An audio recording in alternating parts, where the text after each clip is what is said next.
नमस्कार। आज़ादी की लड़ाई में समाचार पत्रों का बहुत बड़ा योगदान था।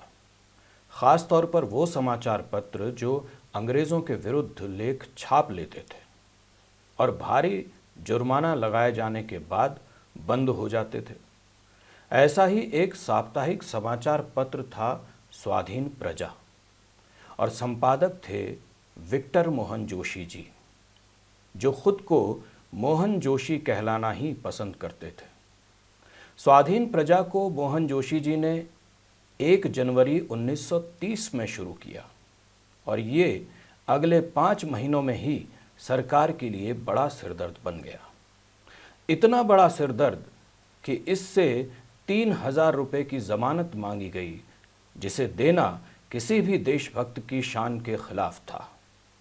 परिणाम स्वरूप अखबार बंद कर दिया गया।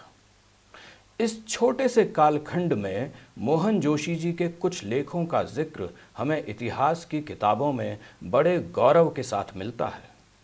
उनमें से कुछ लेखों का आपके सामने वाचन कर रहा हूं। आशा है आपको उन लेखों के माध्यम से उस आग का एहसास जरूर होगा जो हिमालय के इन पर्वत श्रृंखलाओं से अंग्रेजी साम्राज्य के विरुद्ध ज्वालामुखी बनकर फूटी थी।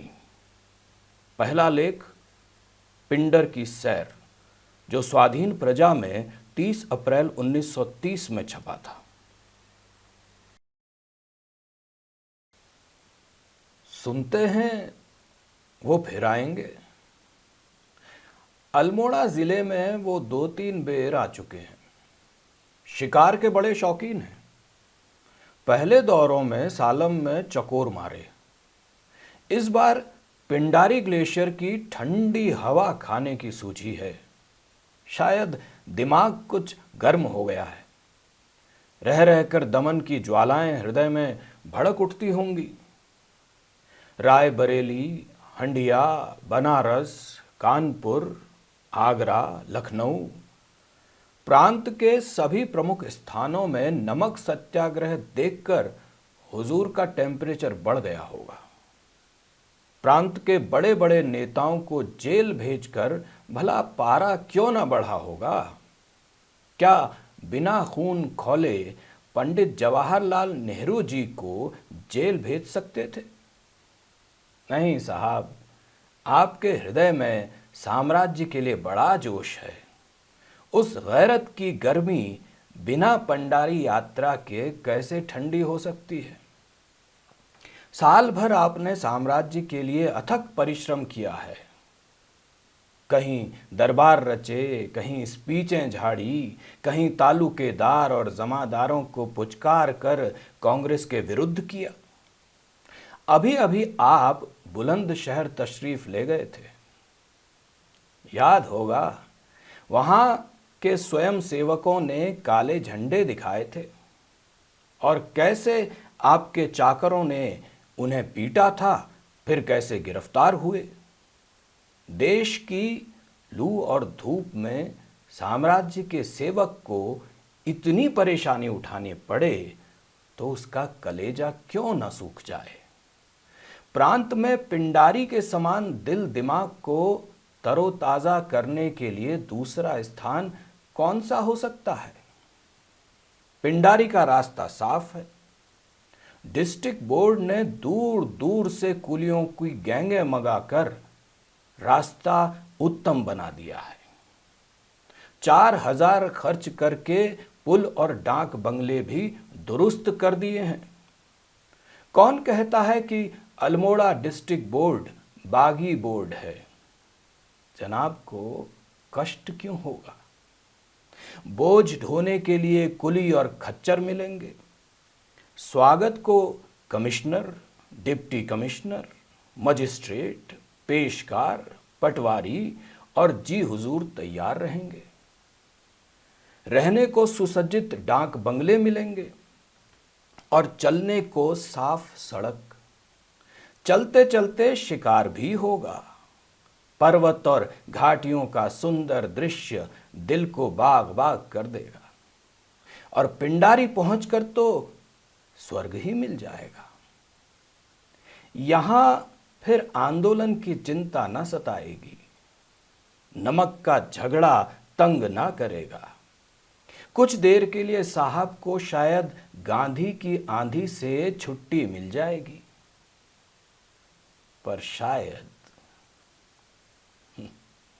शायद पिंडारी में भी वो आंधी पहुंच गई तो बड़ी मुश्किल हो जाएगी। ये साल साम्राज्य के लिए बुरा जैसा है, अनहोनियां होनी हो रही हैं। यदि काठगोदाम से पिंडारी तक काले झंडे लेकर पर्वतों के कंकर पत्थर कूद पड़े तो पिंडारी का मजा किरकिरा हो जाएगा। फिर तो पिंडारी की गुफाओं में भी शांति नहीं मिलेगी। ग्लेशियर का शीतल हिम हृदय की आग को ठंडा न कर सकेगा। डिस्ट्रिक्ट बोर्ड का साफ सड़क भी अगम्य सा प्रतीत होगा। ये पर्वतीय बड़े बेढब हैं, पहले तो बिगड़ते नहीं हैं, और बिगड़े तो उन्हें रोकना कठिन हो जाता है। कुली उतार के समय बिगड़े थे तो रुक न सके, हार मानकर सरकार को सिर झुकाना पड़ा। यदि पिंडारी की यात्रा के समय में उत्तेजना फैल गई तो शिकार, सैर और साम्राज्य सब हुजूर के दिमाग में काफूर हो जाएगा। आपने पहाड़ी नदियां तो देखी होंगी, बरसात के समय उनका विकराल रूप भी देखा होगा। वो क्षण भर में आकाश में पहुंच जाती हैं और बड़े बड़े पत्थरों को बहाकर ले जाती हैं, बड़े बड़े खेतों और पुलों को गरज गरज कर तोड़ देती हैं। यदि पिंडारी यात्रा के समय ऐसा हो गया तो क्या करेंगे? फिर जब सारे देश में आंदोलन फैला है और आपने अपने प्रांत में उस आंदोलन को कुचलने के लिए कुछ कसर नहीं की है, तो क्या आप सोचते हैं कूर्मांचल की जनता आपका स्वागत करेगी, या आपको काले झंडे दिखाकर गो बैक का मंत्र सुनाएगी? आप ही समझ सकते हैं। आपके सलाहकार आपको समझाएंगे।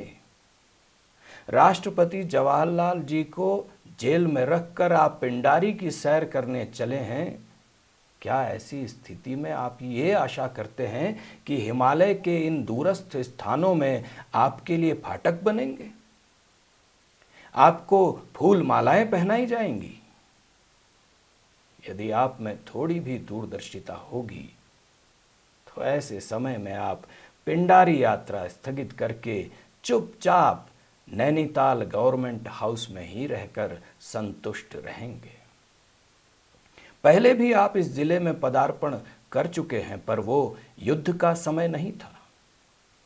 युद्ध के समय आप सैर करने की सोच रहे हैं, श्वेत हिम देखकर दिल ठंडा करना चाहते हैं। काले झंडे देखने को मिल गए तो सब आशाओं पर पानी फिर जाएगा।